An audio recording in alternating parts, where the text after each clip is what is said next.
Eu comecei a trabalhar justamente o blockchain foi o inverso, né? Eu não comecei nas plataformas públicas, eu comecei justamente nas permissionadas e privada, com os bancos, com a CIP, que eu trabalhei muito tempo. E o pessoal sempre teve uma visão muito de, cara, vamos usar blockchain para melhorar a infraestrutura do serviço bancário, né? E na minha visão, assim, o pessoal sempre quis usar isso de uma forma muito controlada e centralizada, por mais que o blockchain pregue, né, a questão da descentralização, mas quando a gente fala de setor financeiro, assim, eu vejo pouca oportunidade de poder trabalhar de forma muito descentralizada, porque sempre tem alguém querendo controlar, né? Eu acho que esse projeto do piloto digital é um exemplo claro, né, que o Banco Central realmente tem controle de muitos nós ali na arquitetura, né? Vou falar um pouquinho da arquitetura do piloto digital. E tem os nós das instituições, sim, né? Que estão espalhadas aí pelo Brasil. Pelo menos a minha visão é que eu acho que o uso do blockchain ele ajuda no ponto de vista de infraestrutura e de uniformização dos dados, da integração, tá? Que hoje os bancos têm muito problema com isso, a parte de integração e uniformização dos dados. Eu acho que o blockchain agiliza e ajuda muito nesse ponto, tá? Cara, não, boa. E você acha que você tocou num ponto que é até uma pergunta que eu ia fazer depois para a galera aqui, antes da gente iniciar a nossa agenda. E aí eu queria fazer uma provocação aqui para vocês. Eu queria fazer assim, umas três respostas e para a gente fazer uma troca, pode até ser mais do que três, mas se eu tivesse no mínimo três, eu ficaria bem contente, que é, na opinião de vocês, qual que é a dor que vocês enxergam que o blockchain resolve? Né? O porquê que uma empresa ela usaria o blockchain? Assim, qual que é...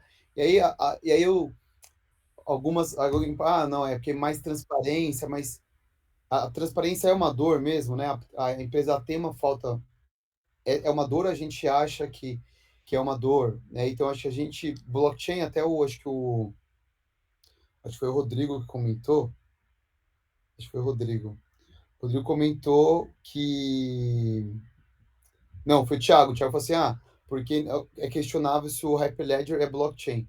O que eu acho, Thiago, quanto a isso? Eu acho que também abri para o pessoal comentar que o blockchain em si todo um viés, ele tem uma questão muito filosófica, sabe? Então você tem uma questão tecnológica, que é uma arquitetura de software, uma tecnologia, né, que usa esse nome ali de rede, blockchain e tudo mais, mas ele é acompanhado por toda uma questão filosófica, né, de liberdade, de, é, né, assim, de sistemas tipo Bitcoin versus sistemas financeiros, enfim, então ele arrasta isso porque eu acho que ele arrasta alguns valores do próprio Bitcoin, né? DeFi e tudo mais. E aí quando a gente olha o Banco Central usando, a gente fala assim, cara, isso não é blockchain como eu gostaria que fosse, mas se você for olhar no aspecto técnico, ele é uma blockchain, né? Se você olhar o aspecto técnico, ele é uma cadeia de blocos ali, a forma como ele é. Mas se você olha para uma camada maior, né, de rede aberta, colaborativa e tudo mais, aí você começa a se questionar isso. Mas acho que o Arthur comentou uma questão já da questão. Porque ele entende que quando a gente usa um blockchain, você tem uma padronização dos dados. Né? E acho que quando você tem vários envolvidos numa operação, o maior problema que você tem é essa padronização. Né? Porque daí que você começa a ter plano de conciliação, daí cada participante usa um software diferente, bancos diferentes e padrões de mensagens diferentes. Então, imagina, eu tenho um JSON aqui, o outro usa um outro JSON. Aí você tem até um padrão ISO que facilita, né, essas padronizações, mas ainda assim você tem, por mais que você tenha um padrão da mensagem, isso já ajuda, né, que é o que o padrão ISO faz.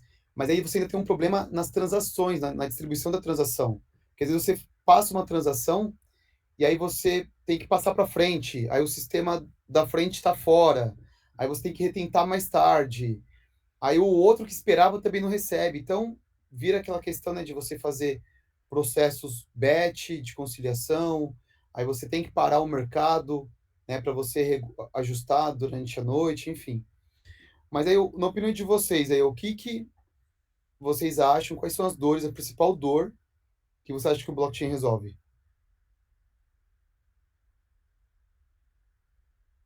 Vai lá, Henrique, com vontade. Opa, eu acho que só complementando o que vocês disseram, eu acho que a principal dor seria a parte de poder lançar a parte de smart contracts para resolver diversas coisas, né? Acelerar nessa parte da parte financeira mesmo do nosso país, né? Com os bancos e tudo mais, vai ficar muito mais rápido. E as pessoas também não têm noção disso, né? Então é como se fosse, eu acredito, aquela época lá que lançaram o celular, né? O da Apple lá, Steve Jobs lançando aquele celular e ninguém fazia ideia do que as pessoas queriam aquilo. Então, eu acho que a parte de smart contracts e a parte de tokenização é uma coisa que vai revolucionar o mercado financeiro nacional. Cara, boas. E aí acho que eu vou também tentar contribuir, né, com sua resposta.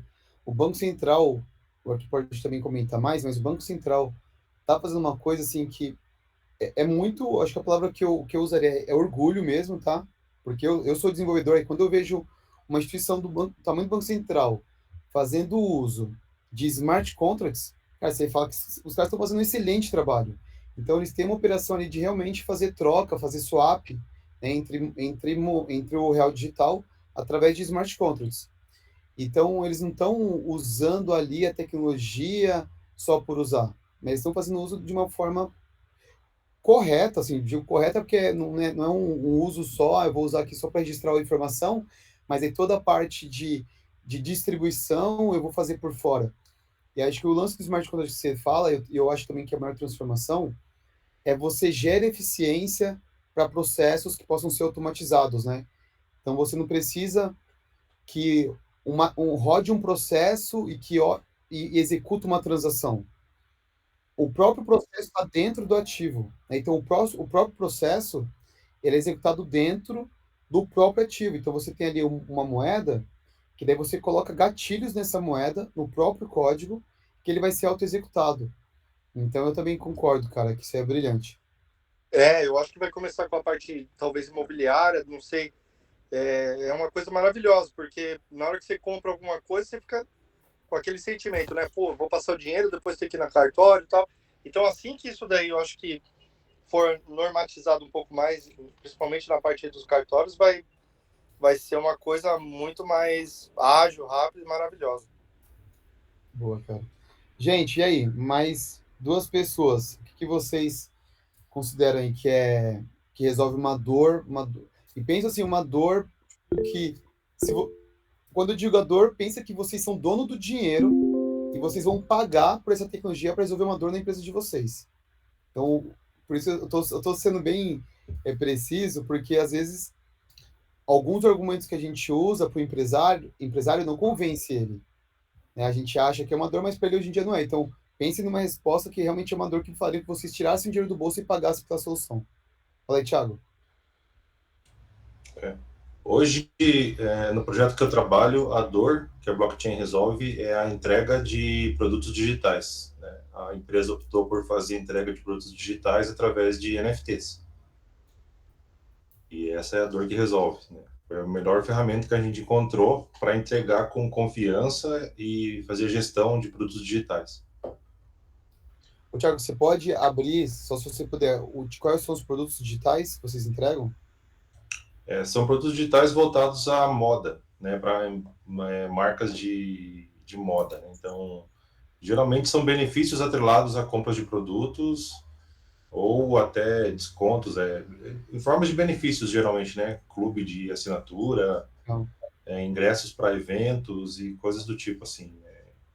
Produtos digitais, que são digitais e físicos, né? Que a pessoa às vezes compra um e recebe um outro digital igual, com alguma utilidade atrelada a isso, né? Boa. Eu acho que a identidade, né? Acho que a dor foi dar uma identidade a algo digital, né? Para que pudesse ser transferido. Isso. E possibilitar que as pessoas que comprem isso possam depois revender e fazer o que quiserem com aquilo, né? De certa forma. Show, cara. É muito bom. O que mais, gente? Mais uma pessoa aí.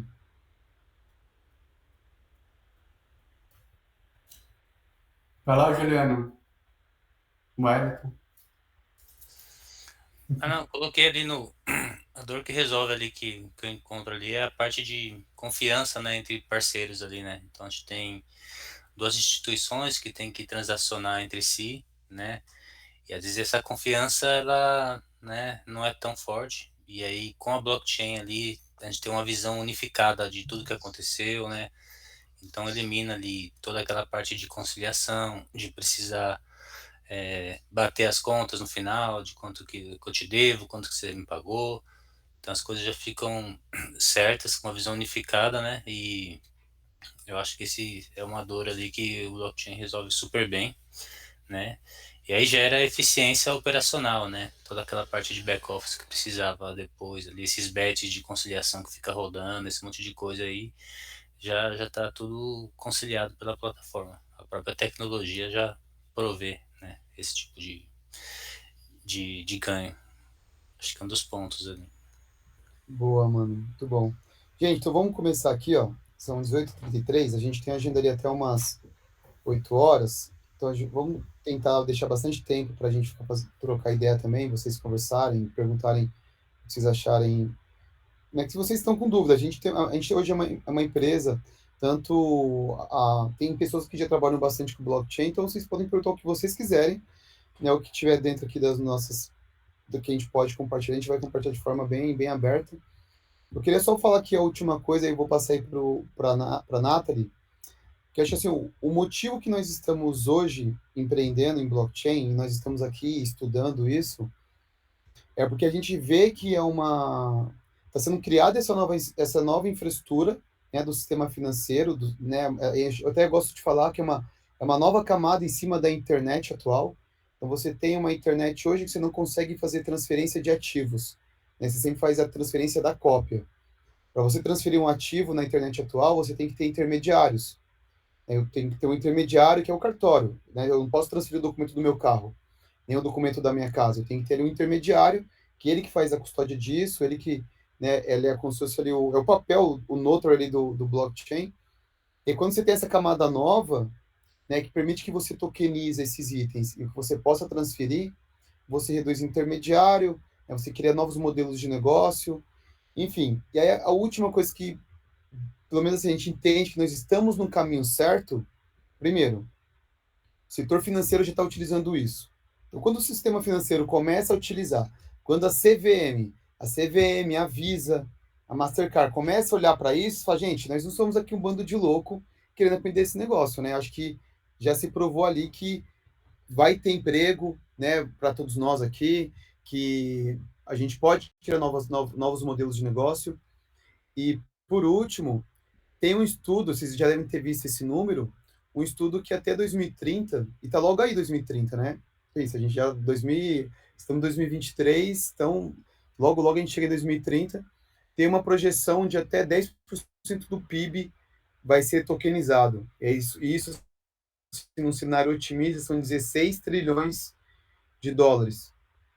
E aí, boa parte dessa tokenização são tokenizações dentro do sistema financeiro.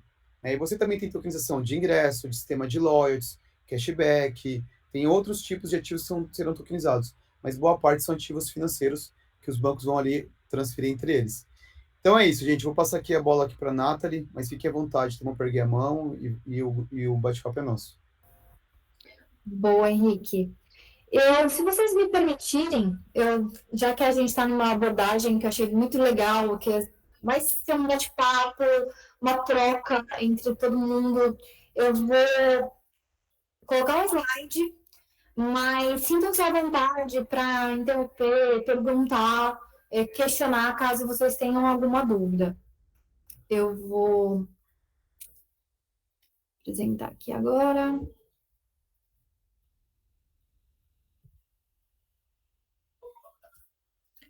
Vocês conseguem ver aqui direitinho?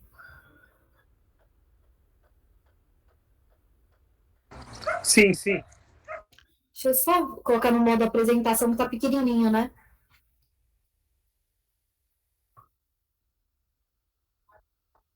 Deixa eu ver. Tá aparecendo para vocês? Sim, sim. Maravilha. Então, pessoal, introdutórios a respeito aí do Drex, do Real Digital. E, pelo menos, eu acho que já seria sair daqui com a perspectiva do que não é o que não é o Drex. A gente vê de forma constante aí nos meios de comunicação um ruído muito grande sobre o que realmente, de fato, o Banco Central está construindo, o que, de fato, vem sendo desenvolvido aí pela nossa autoridade monetária. Às vezes, vem algumas informações pouco precisas e abstratas. Então, talvez seria aqui o momento da gente desmistificar e afastar alguns conceitos que são equivocados. E realmente diferenciar o que é a proposta do Real Digital, do Drex, e se é aplicável o conceito de CBDC ou não. Então, o Real Digital, o Drex, ele é uma CBDC? É uma digital currency ou não? O que ela é? Qual a proposta que o Banco Central tem a respeito desse novo modelo? O CBDC central. E eu não sei até que ponto vocês já estão familiarizados com essa ideia. CBDC, basicamente, ele já teria uma que a gente tem implementada atualmente pelo nosso sistema financeiro. Alguém levantou a mão? Ô, Nath, eu levantei, não sei se é só para mim, mas o seu áudio está dando umas falhadinhas. É isso mesmo, eu levantei exatamente para falar com a Nathalie. Puxa. Porque está falhando o áudio. Será que é a rede? Não, Nathalie, quando você fica sem fone, dá esse problema. Sem fone? Isso, quando tu bota o fone, fica melhor. Então, só um minutinho aqui, pessoal. Eu vou... Peraí. Só um minutinho. Eu vou colocar no fone.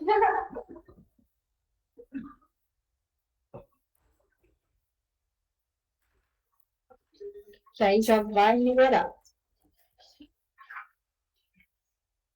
Mas é bom que vocês já avisaram agora no comecinho.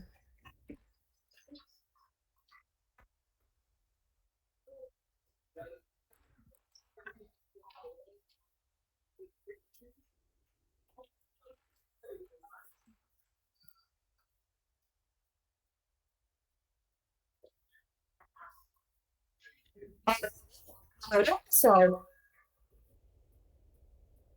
Alô?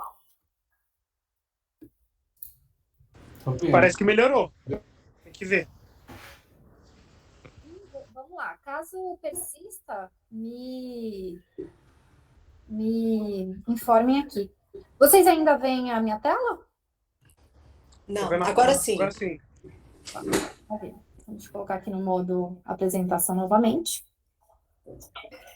Bom, então, como eu estava comentando, o CBDC, essa moeda digital do Banco Central, ela inverteria um pouco a ordem que é implementada, adotada atualmente pela nossa autoridade monetária. Qual a relação que a gente tem hoje com o Banco Central? Como é que é formada a relação? Hoje, o indivíduo ele tem uma relação direta com o Banco Central através do meio circulante. O que é o meio circulante? É o papel moeda e as moedas metálicas. Então, é a única relação direta que o comércio, a indústria, as pessoas físicas e as pessoas jurídicas têm diretamente com o Banco Central é através do papel moeda, desse meio circulante. Que outra forma esses indivíduos eles se relacionam com o Banco Central? É sempre intermediado pelos bancos comerciais. Então, existe uma relação do Banco Central, que é a autoridade monetária, com os bancos comerciais, através do que eles chamam de reservas bancárias, e através da utilização dos bancos comerciais que a gente se conecta com o Banco Central. Então, existe essa relação, na maior parte das nossas transações diárias, exceto quando a gente usa o papel moeda, o meio circulante, ou as moedas metálicas, a gente transaciona através dos bancos centrais, dos bancos comerciais. E qual seria a proposta de uma CBDC?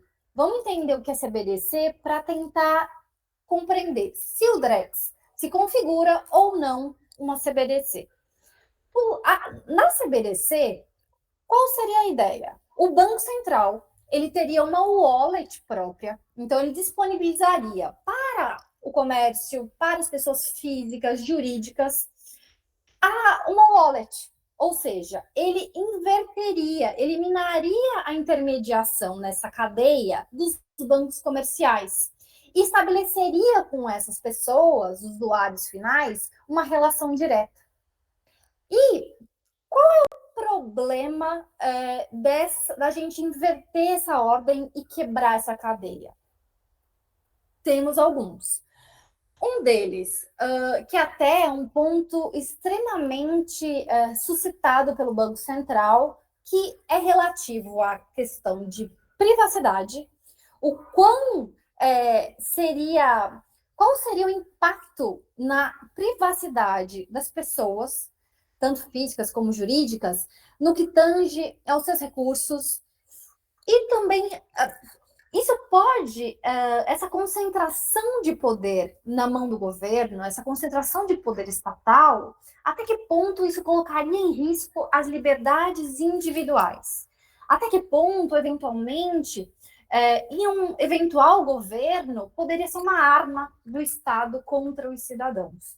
Então, todas as preocupações permearam para que o Banco Central entendesse que a CBDC não seria o melhor modelo a ser adotado no Brasil. E, além desses aspectos relativos a uma preocupação com relação à liberdade individual e privacidade, também um outro fator preponderou para que houvesse essa não adesão à CBDC, ao modelo da CBDC, que é a questão do crédito. O crédito no Brasil é uma das maiores dores. Por quê? A gente tem uma escassez no crédito. Eu até brinco sempre que, no Brasil, quem precisa efetivamente de crédito dificilmente obtém crédito no mercado, e quem consegue obter crédito no mercado é uma pessoa que já tem crédito, já tem bens para serem deixados ali em garantia, ou seja, ela já tem, de alguma forma, recursos, e aí ela, por já ter recursos, consegue obter mais recursos, obter investimentos, obter crédito. Então, cronicamente, a gente já tem esse impasse com relação ao crédito no mercado. E quando a gente estabelecer, e se a gente estabelecesse essa ordem em que haveria a possibilidade das pessoas terem uma relação direta, ter uma wallet custodiada pelo próprio Banco Central, eliminando a necessidade de ter uma intermediação via bancos comerciais, a gente deixaria, muito provavelmente, seria um movimento natural das pessoas não utilizar mais o serviço bancário desses bancos comerciais e priorizar essa relação diretamente com o Banco Central. Isso levaria a um movimento de, poxa, por que eu vou pagar taxas? Por que eu vou ter ali um dispêndio mensal com tarifas bancárias? Se eu posso, e é muito mais seguro, eu ter os meus recursos alocados na própria autoridade monetária. Eu tenho ali a certeza de que ela não vai quebrar, ela não vou sofrer com riscos tanto quanto eu teria com um banco comercial.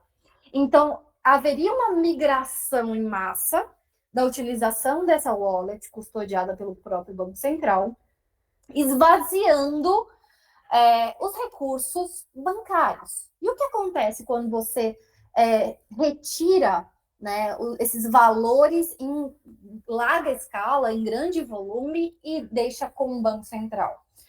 os bancos comerciais são os responsáveis atualmente por disponibilizarem no mercado crédito. São eles que realizam a expansão de crédito no mercado, concedendo empréstimos. A partir do momento que houvesse aí uma perda das reservas bancárias, que é esses valores acumulados que os bancos comerciais têm com o Banco Central, haveria uma baixíssima oferta de crédito no mercado, agravando muito mais a situação já que é tênue com relação ao crédito. Então, diante todos esses fatores, a questão da perda das reservas bancárias, a questão dos conceitos, a preocupação com relação à privacidade, com relação à liberdade individual e o temor com relação à concentração de tamanho poder do Estado com relação aos recursos de toda a sociedade, o melhor modelo que foi entendido foi que não seria adotado o modelo de CBDC a nível varejo, né? Eu acho interessante sobre esse aspecto, porque o Campos Neto, Roberto Campos Neto, que é o presidente, ele entende esse cenário, né, que esse movimento de migração de recursos que hoje estão alocados nos bancos comerciais para o Banco Central, ele denominaria que poderia ocorrer a corrosão dos balanços bancários. É assim que ele nomeia as repercussões negativas que poderiam ocorrer na nossa economia. Daí porque não foi adotado o modelo de CBDC, e sim um outro modelo que eu vou explicar em alguns slides aí um pouquinho mais adiante. Então, o que é o real digital? O que é o Drex? Já afastamos que não se confunde com uma CBDC. O que então, afinal, Nathalie, o que o Banco Central está construindo? O que está sendo desenvolvido? O Banco Central está criando um sistema financeiro digitalizado, totalmente digital. E para isso, o que é o Drex? Né, que ele batizou como Drex? Nada mais é uma moeda, Não, o Drex é uma plataforma. Quem te falar o contrário não entendeu ainda o que é o Drex. O Drex é uma plataforma, uma infraestrutura de transação financeira em que é possível, nessa plataforma, a liquidação em tempo real é automático na moeda nacional. Isso é o Drex. Basicamente, é a construção dessa plataforma de transações financeiras. E nada mais é essa plataforma do que a tokenização de ativos, como as reservas bancárias, como títulos públicos federais, como esses ativos que hoje circulam em vários sistemas operacionais diferentes. Então, o que o Banco Central hoje está construindo? Esse sistema financeiro digitalizado, construindo uma nova economia com base nessa plataforma. Alguns pontos que eu acho interessante a gente ressaltar, até aqui nesse slide eu pontuo ali a questão da privacidade, esse movimento, esse entendimento do Banco Central brasileiro de não adotar a CBDC é um movimento que não é exclusivo do Brasil. Outros bancos, o Fed, o Banco Central Europeu, o Banco da Inglaterra também entendem que a CBDC ela pode provocar todos aqueles entraves que eu elenquei com relação à privacidade, à liberdade individual, com relação ao excesso de concentração de poder na mão do Estado. E na contramão, né, a gente está seguindo na mesma linha do Fed, do Banco Central Europeu e do Banco da Inglaterra. Na contramão, a gente tem algumas outras jurisdições que têm uma outra percepção, que estão sim adotando a CBDC. Uma delas é a China. A China tem um modelo, um regime, toda uma política, um regime mais autoritário, e eles vêm implementando, sim, a CBDC no âmbito ali do seu sistema financeiro, tá? Bom, eu vou só pontuar de forma bem perfunctória, bem esparsa sobre a infraestrutura. O Henrique e o Arthur certamente vão aprofundar, então eu só vou repassar. Vai ser utilizada aí uma DLT, que é uma rede distribuída, né? Um sistema de registro distribuído, e é numa rede permissionada. Eu acho que a maioria, pelo que eu vi ali da explicação, já compreende com relação ao termo DLT, entende a diferença de uma DLT para uma blockchain pública, que é o caso mais ou menos do Bitcoin, né? Então, tem esse nuance. Por que foi... E aí, uma pergunta, por que foi selecionada uma DLT numa rede permissionada, como a Hyperledger Bezo, e não uma rede pública aberta? Alguns critérios foram levados em conta, e o principal deles, o mais preponderante, foi com relação ao sigilo bancário, né? E ao atendimento das regras da LGPD, que é a Lei Geral de Proteção de Dados. Então, o aspecto que pesou com relação à escolha dessa DLT, foi com relação a isso. Um fato interessante é que o Citi já utilizava a Hyperledger Bezo e o Banco Interamericano. Então, também menciona-se que a Hyperledger acabou sendo utilizada por conta desse já uso precedente pelo Citi e pelo Banco Interamericano. E essa infraestrutura de DLT, qual é, assim, o diferencial, né? Tendo em vista que se trata aí de uma blockchain, né? Qual o diferencial? Ela tem como uma possibilidade, que vai ser certamente explorada, a programabilidade de algumas transações. Então, em curto e médio prazo, a gente vai poder utilizar scroll count e várias outras infraestruturas baseadas na programabilidade que é possível através da blockchain. Aqui só pontuando um pouco sobre a Hyperledger Bezo, ela é EVM compatível. A EVM é uma das principais infraestruturas utilizadas quando se trata de blockchain. Ela suporta a privacidade das transações, né? E a Hyperledger Bezo, ela é open source, né? Os códigos são abertos, podem ser consultados.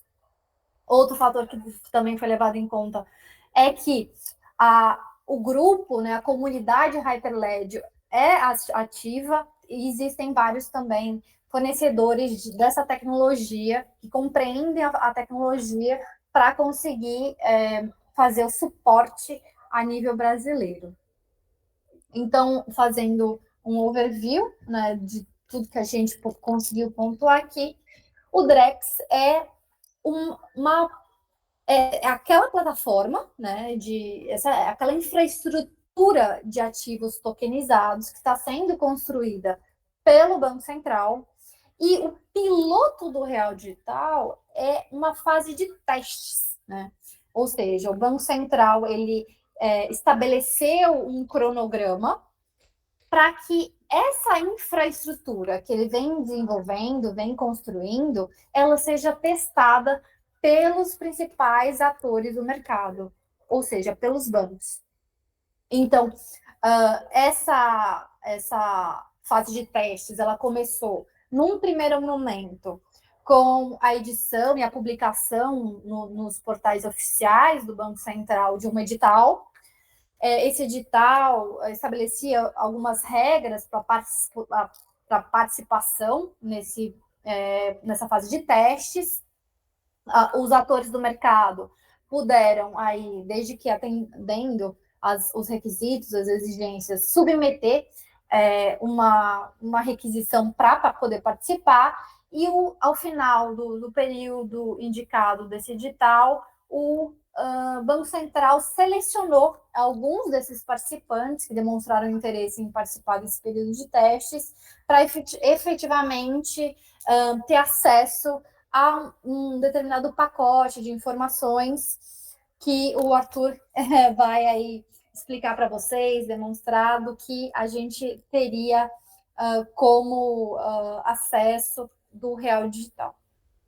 Então, lembrando que todo o ambiente do piloto do Real Digital, ele é um ambiente simulado, não abrange transações ou valores reais, é só um período para a gente testar a rede, ver como essa rede interage, estressá-la para ver até que ponto existe suporte da rede. Então, esse é o contexto do piloto, né? E o objeto, qual é o principal objetivo que o Banco Central tem por ter criado, né, esse período que é o piloto do Drex? O principal objetivo é testar, né, avaliar se essa programabilidade da plataforma, da utilização de uma blockchain, utilizando multiativos, se ela vai promover um ganho, né, de eficiência com relação ao modelo atual. Veja, se eu pudesse elencar alguns itens que são a espécie de bola da vez, que são os pontos fundamentais que são debatidos pelo Banco Central, são 3. Eu conseguiria elencar 3 pontos principais, uma espécie de 3 pilares básicos. Um deles é a programabilidade, essa obtenção de maior eficiência com relação a esse novo modelo. O outro é a questão da privacidade. Essa é uma grande preocupação do Banco Central. Achar um modelo em que haja esse ganho de eficiência através da programabilidade e de um outro item que é o terceiro pilar, sem abrir mão da privacidade, preservando os usuários da rede. E o terceiro pilar, que é o que eu mencionei, que é a interoperabilidade. O que acontece? A ideia é que, através do Drex, a gente consiga realizar uma transação, através de uma transação, várias liquidações ao mesmo tempo. O que acontece? Qual é o maior dor atualmente para que o Banco Central esteja se movimentando no sentido de ter até aberto esse piloto, estar tentando observar se a adoção de novas tecnologias como a blockchain trariam benefícios como programabilidade? Por que está acontecendo isso? Hoje, as infraestruturas dos bancos comerciais rodam cada uma em um sistema, uma infraestrutura singular, própria, e elas não se conversam entre si. Então, o Banco Itaú tem uma infraestrutura, o Banco Bradesco tem outra. E a partir do momento que um indivíduo, eu, Nathalie, com uma conta corrente no Banco Bradesco, quero transferir um valor para uma determinada quantia para o Henrique, que tem uma conta no Banco Itaú, essa transação, muitas das vezes, elas demoram alguns dias para efetivamente acontecer. E aí existe uma perda, né, de efetividade com relação... geraria, com a interoperabilidade, a partir do momento que eu, com a conta no Bradesco, conseguir de forma automática fazer uma transferência para o Henrique e houver a liquidação em tempo real e a transferência desse ativo meu para o Henrique e ao mesmo tempo houver a transferência desse mesmo ativo saindo ali da grande planilha do Banco Bradesco para do Banco Itaú, a partir do momento que puder acontecer através tudo da mesma infraestrutura, da mesma esteira, vai haver um ganho de eficiência imenso. Inclusive, tem um estudo de 2016 do Banco de Londres, salvo engano, que prevê que a partir do momento que houver essa programabilidade, essa interoperabilidade também entre redes de diversas instituições bancárias, prevê-se um incremento no PIB. Então, o impacto para essa nova economia, da construção dessa nova economia digitalizada, ela prevê um impacto, inclusive, na economia do país. Por quê? É um aumento de eficiência.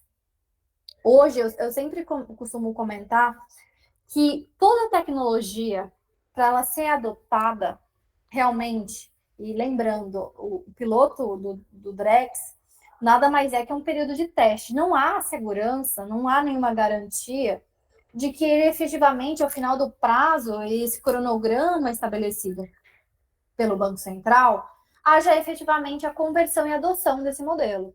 Não existe essa garantia. Por quê? Vai se testar para se avaliar, nesse momento, os benefícios da programabilidade.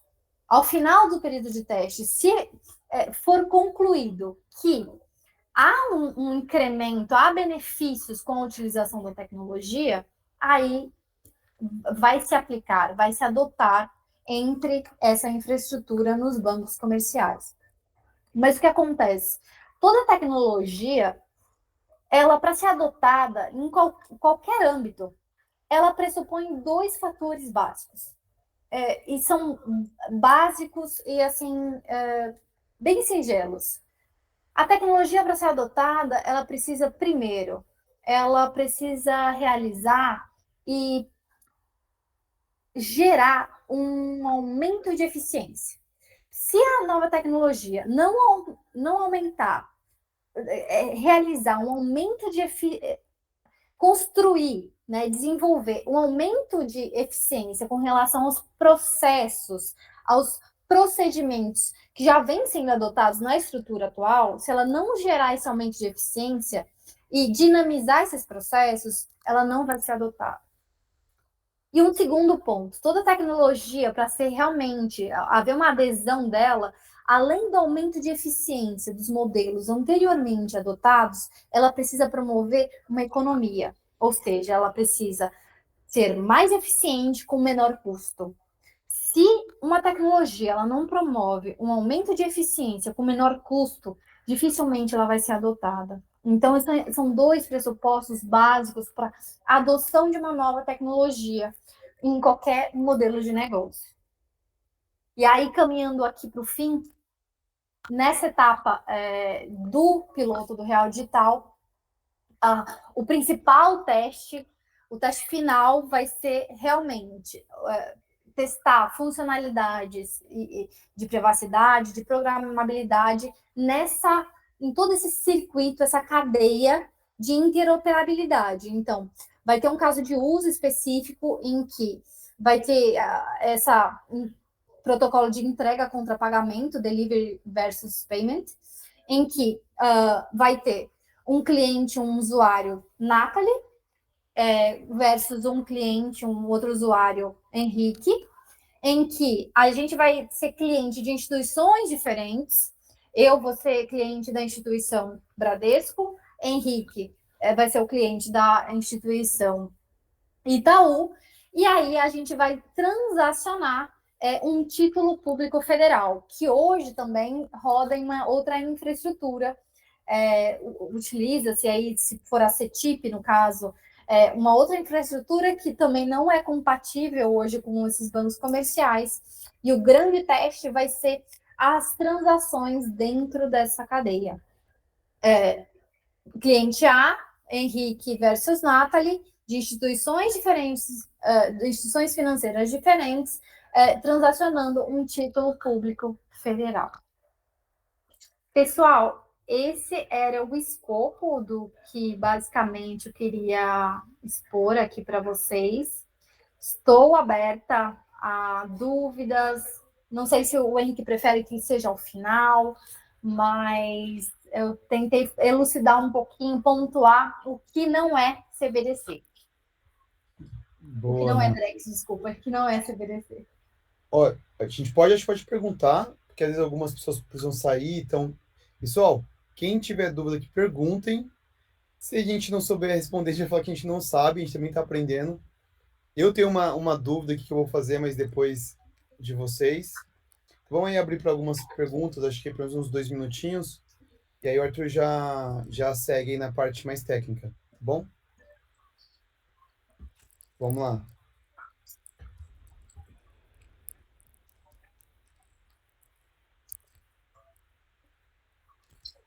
Ninguém tem, ninguém nunca tem dúvida, é O impressionante. pessoal tá tímido. Oi, ninguém entendeu. Ó, eu vou sortear uma pessoa aqui, então, vamos ver. Pedrinho, tem alguma dúvida? Ó, o Thiago, pronto, o Thiago levantou a mão, só vou o Pedrinho. Eu não sei se eu perdi isso, uma parte da conversa, eu saí rapidamente e voltei, mas esse sistema financeiro ele vai ser compartilhado com a população ou ele é voltado para instituições apenas? Muito boa pergunta, Thiago. O que acontece? Hoje a gente tem dois pontos de vista quando a gente trata do piloto do Real Digital. Eu não vou te falar, não teremos CBDC em nenhuma hipótese no Brasil. Quando eu falei que o Drex é diferente de CBDC, é com relação a esse usuário final, as pessoas físicas, jurídicas e o comércio. E aí, note que a partir do momento que eu estou falando ali do usuário final, que é a maior parte das dúvidas e das perguntas das pessoas, como que eu vou ser impactado, se isso vai mudar a minha rotina, no âmbito varejo, que é quando tem essa relação entre indivíduos e essa grande plataforma de tokenização de ativos que o Banco Central está construindo, no nível varejo, a gente não vai ter a CBDC. A gente vai ter esse real digital tokenizado, que é o que o Banco Central denomina como real digital tokenizado, a nível varejo. Então, a gente tem CBDC, né? A CBDC, desculpa, o Drex, esse real digital tokenizado a nível varejo, que eles chamam de retail, e a gente vai ter a nível atacado a CBDC. E o que é CBDC a nível atacado? Qual a diferença dessa wholesale com relação ao atacado? A relação do atacado é a relação aquela... até posso mostrar novamente aquele slide em que tem a autoridade monetária, que é o Banco Central, se relacionando diretamente com o banco comercial, que é o Itaú, o Bradesco. Nessa relação direta em que é só a relação entre bancos comerciais e Banco Central. Aí a gente vai ter efetivamente CBDC. Aí eles vão realmente tokenizar a moeda, mas exclusivamente nessa relação. Então, a gente vai ter CBDC com relação a nível atacado, mas a nível varejo, ou seja, nós, pessoas físicas, jurídicas, a indústria, o comércio, vai se relacionar com o Banco Central somente através do real digital tokenizado, que é a tokenização dessas reservas bancárias, dos depósitos bancários.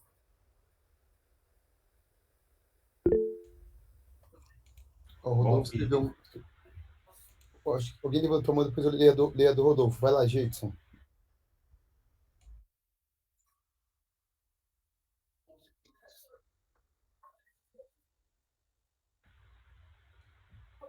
Jadson, não sei se você está falando, mas acho que nós não estamos te escutando. Descobriu o microfone, estava desativado. Eu queria saber se, no caso de se for acontecer o CBDC, se vai ter... Como é que vai ser a emissão desses tokens? Se vai ter algum limite, se não vai, se foi definido isso? Então, com relação a varejo, a nível varejo, vão ser tokenizados os depósitos bancários que nós temos, tanto os CPFs como os CNPJs têm, com relação ao banco comercial. Então, se eu tenho R$ 2.000, meu depósito bancário no Banco Itaú é R$ 2.000, então é esse valor que vai ser tokenizado. Vai ter o real, então vai ter uma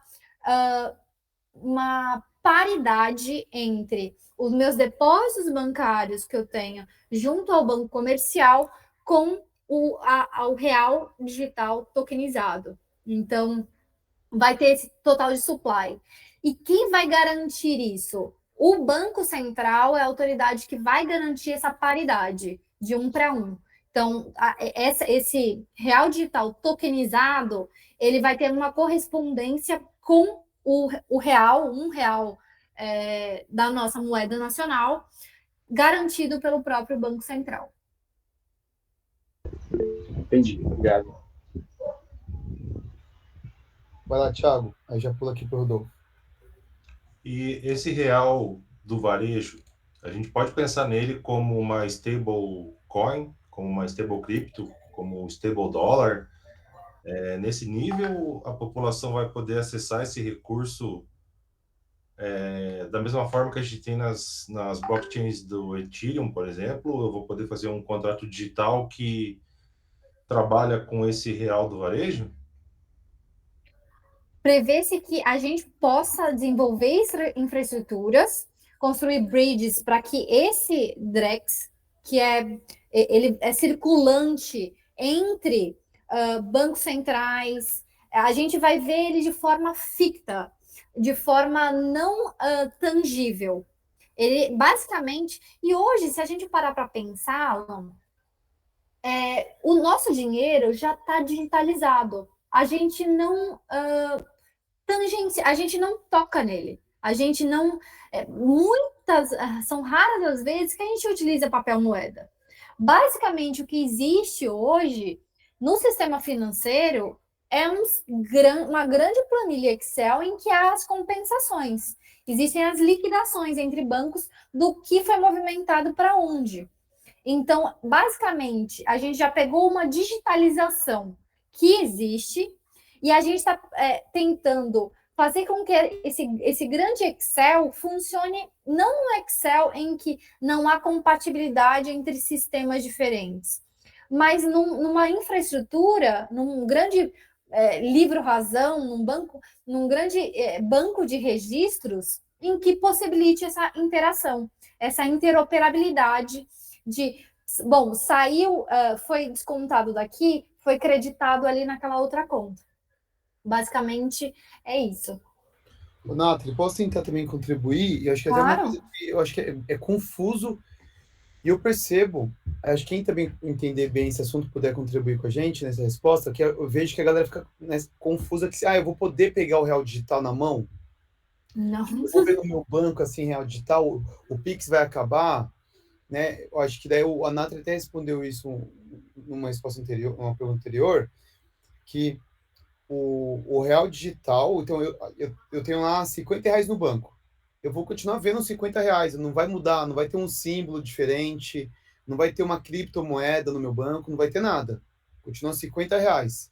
Eu vou fazer um Pix pro Arthur, vou fazer um Pix para a Nathalie, vou fazer a movimentação continua normal.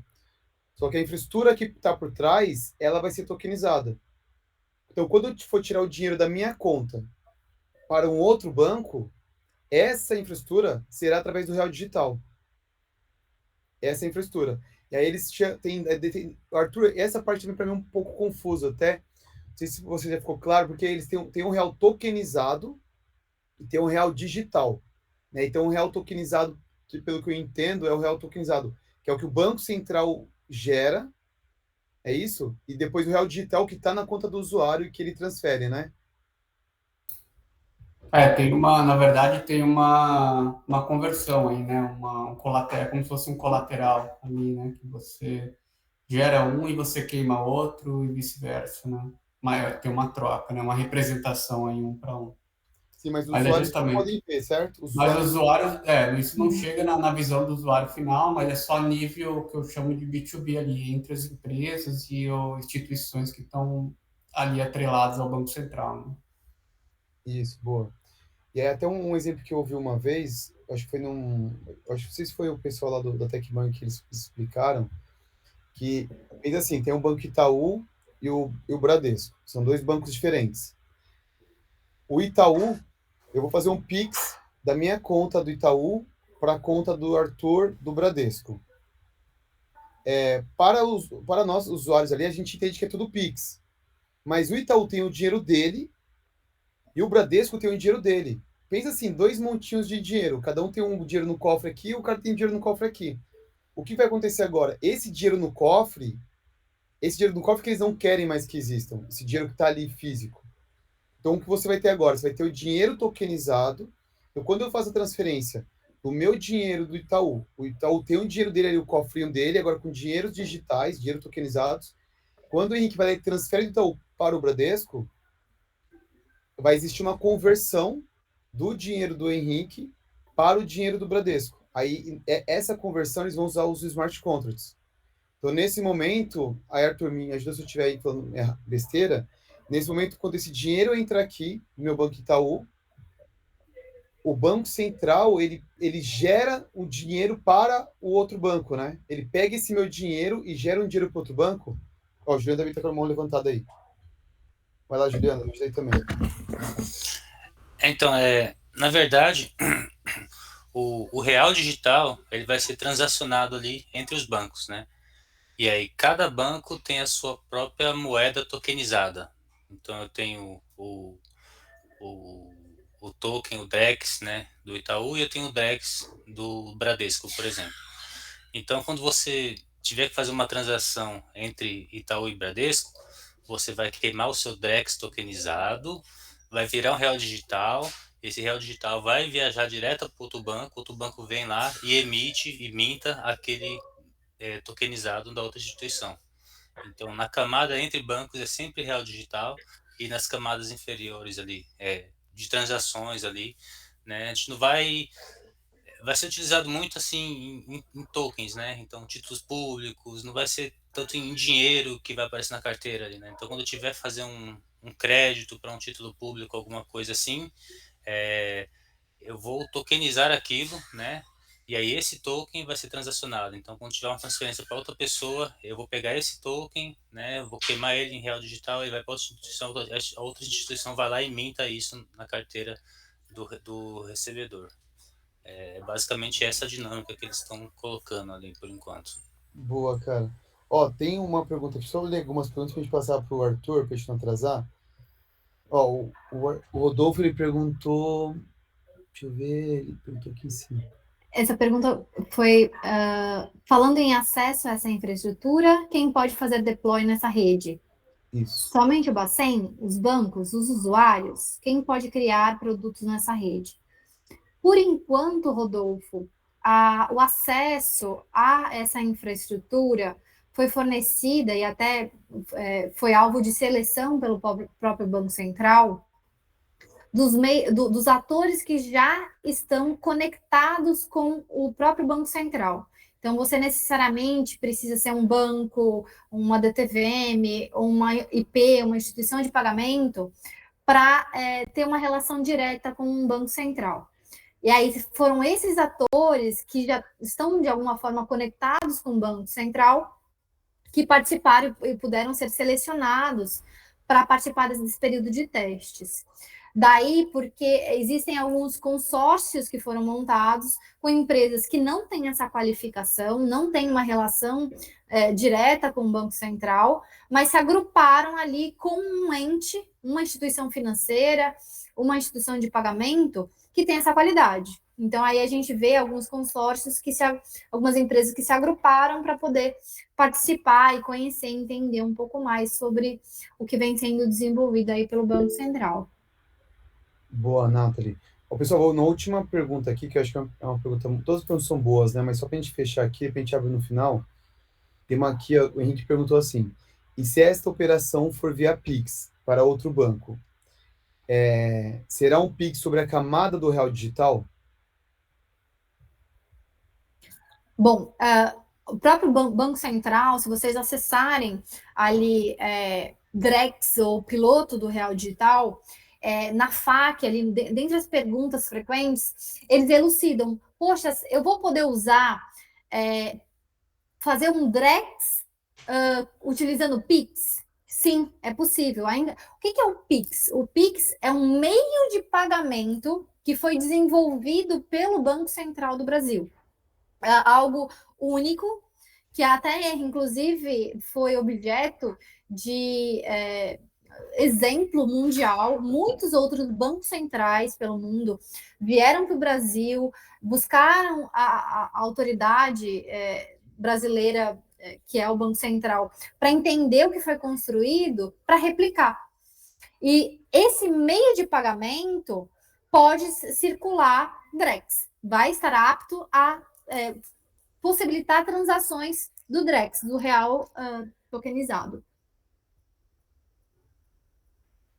Beleza, gente. Então, vamos seguir para a gente depois deixar um tempinho pro final. Arthur, então bora lá. Vamos, posso compartilhar aqui? Boa. O Arthur agora vai entrar na parte mais técnica. É isso, continue aqui.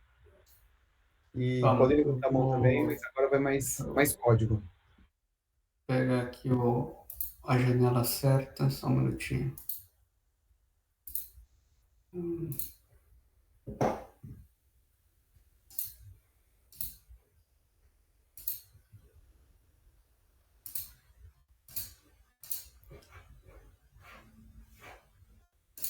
Estão vendo minha janela aí?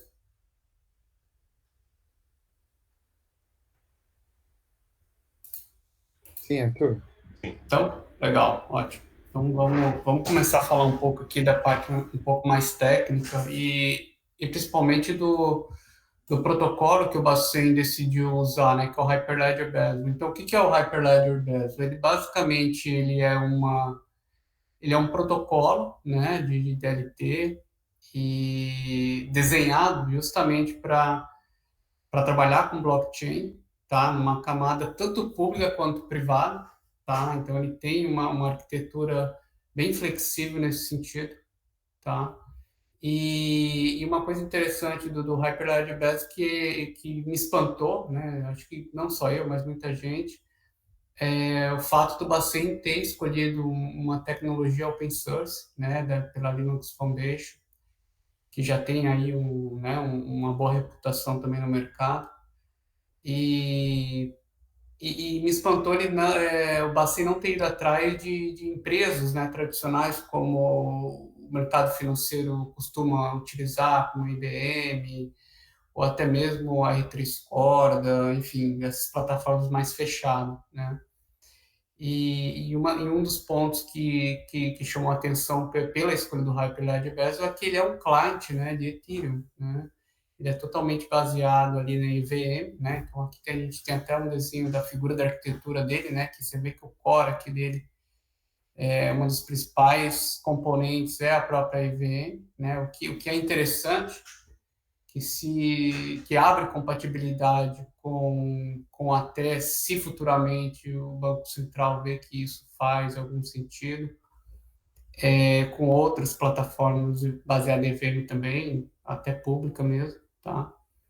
E essa foi a decisão do Bacen, então utilizar o Hyperledger Bezel e tem um pouco assim de porquê, de fundamento para essa escolha por conta da facilidade que o Bezel tem de fazer o setup desses nós, tá?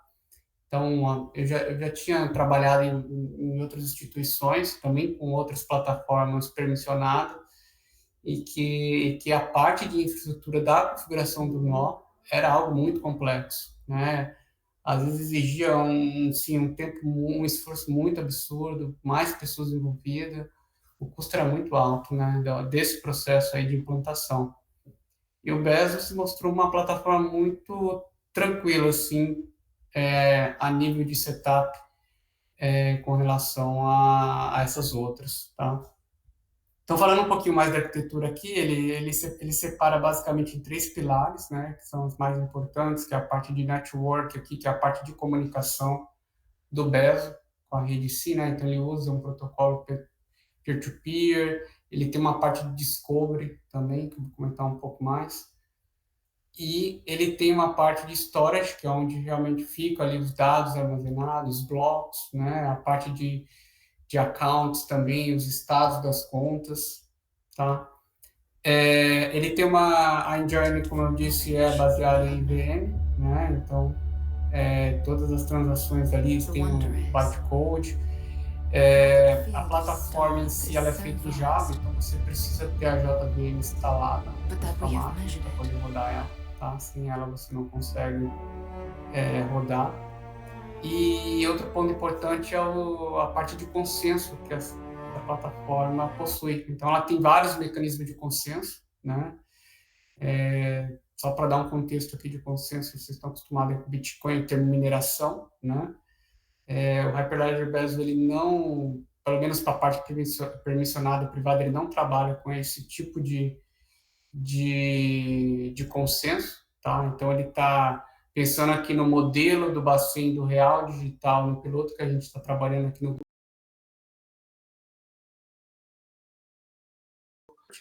Tá? É um consenso muito mais eficiente, mais rápido, baseado ali na identidade, na identificação do nó, tá bom? Então, aqui eu comento um pouco mais esse é o consenso que o Bacen definiu usar, né? Ele tem outros consensos também, mas é o consenso que é a base de prova de autoridade, tá?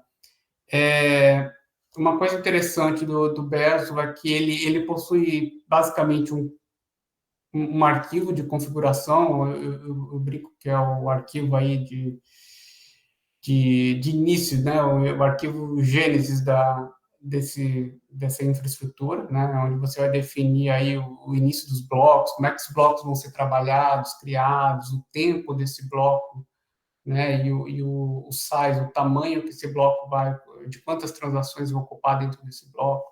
Então, tudo isso você consegue efetuar a parametrização e deixar bem customizado, né? Então, geralmente você começa por a configuração desse tipo de arquivo, tá? Arquivo Gênesis.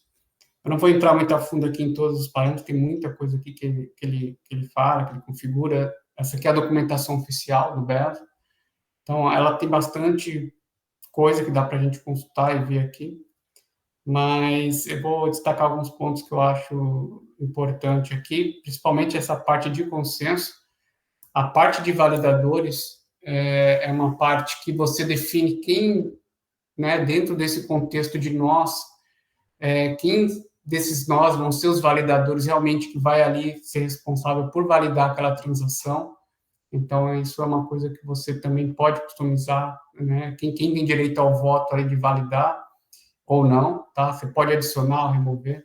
Então, isso aqui, trazendo para o contexto do real digital, do Bacen ali, o próprio Banco Central já definiu os validadores, tá? Então, já tem os validadores ali definidos pelo próprio Bacen na arquitetura. Esses validadores, eles estão espalhados, tem alguns validadores em Brasília, outros validadores estão no Rio de Janeiro, né? Então, também tem uma questão aí, um ponto importante, que é a questão da redundância, né? Se tiver algum problema com algum desses validadores, tem em outras regiões. E outra questão aqui também que eu acho que é importante com relação ao Bezo é a questão do tutorial que ele possui aqui, que tem alguns tutoriais, tem vários, na verdade, aqui tutorial que ele explica passo a passo como é que você vai subir essa rede, né?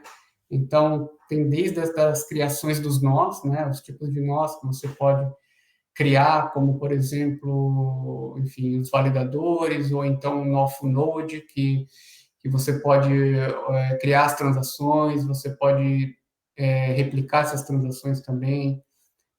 Você pode ter um outro tipo de nó, que é o boot node, que é um nó onde você inicializa essa rede, né? Então, geralmente, a gente chama esse boot node de discover, né? Então, ele é um nó que ele é responsável ali por ter todo ali o os endereços e descobrir outros nós que estão ali dentro da rede, né? Então, entendam esses nós como se fossem a própria instituição, ou, enfim, os bancos comerciais, ou o próprio Bacen, tá? Então, essas instituições são representadas por meio desses nós, tá? Aqui tem um arquivo Gênesis que eu comentei com vocês, e aí tem um ponto muito importante, que é a questão da segurança dessa rede, né?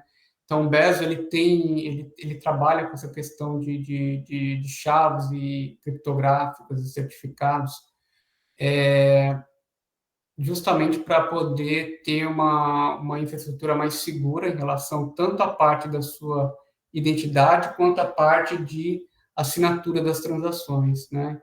Então, no caso do projeto aqui do Real Digital, a gente vem usando uma infraestrutura, uma parceria de uma empresa que é especialista nisso também, de segurança, né? Então, você consegue plugar outros tipos de certificado aqui dentro. Então, nesse caso, a gente está usando o HSM para parte de identificação do nó, né? Na criação dessas chaves e também da criptografia delas, tá? E aqui tem uma representação, né, de como que esses nós são configurados numa visão de diretório mesmo, tá? Então, a gente separa esses nós por diretório e separa também essas chaves, né? Cada nó tem o seu par de chaves ali, a sua identificação única na rede, né? Essa identificação única na rede, ela tem um nome para isso, a gente chama de enode, tá? Então, esse enode é justamente a forma como a gente se comunica entre esses nós. A gente tem feito algumas configurações com base nesse certificado para gerar esses enodes, né, um enode seguro, por conta de a gente ter que fornecer esse enode para a comunicação com o Bacen e vice-versa, né? A gente precisa ter os enodes do Bacen para colocar na nossa configuração aqui do arquivo Gênesis para efetuar essa comunicação com eles, tá? O que mais? Aqui tem um ponto importante que eu queria trazer para vocês, que eu não sei se todo mundo conhece, mas o Bacen, ele criou um kit de onboard, e isso está público, tá?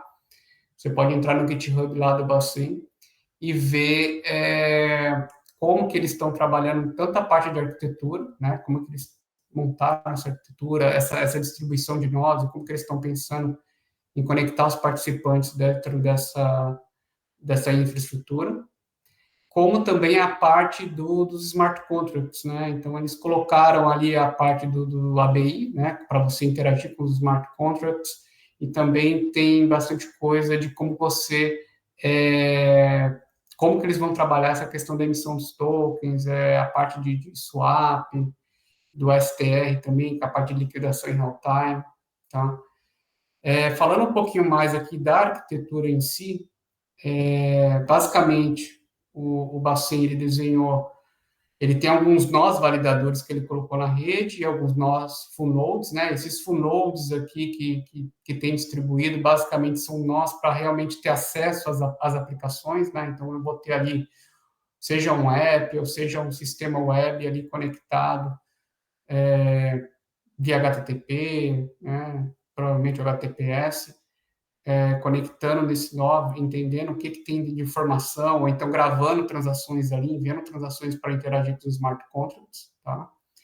E também tem os nós validadores, né? Então, os nós validadores são aqueles nós que eu disse para vocês que eles são responsáveis ali por fazer as votações e validar essas transações dentro da rede, tá? E fazer a distribuição disso, né, dentro dos blocos, né? A gente tem um outro cenário aqui, que são os participantes em si, então as entidades que estão conectadas nessa rede, geralmente são entidades que já possuem uma conexão que já é bem conhecida no sistema financeiro, que é a RSFN, tá? Então, a RSFN, ela é uma rede do mercado financeiro, criptografada, com diversos mecanismos de segurança, né? E por esse motivo é que foi criado um consórcio, né?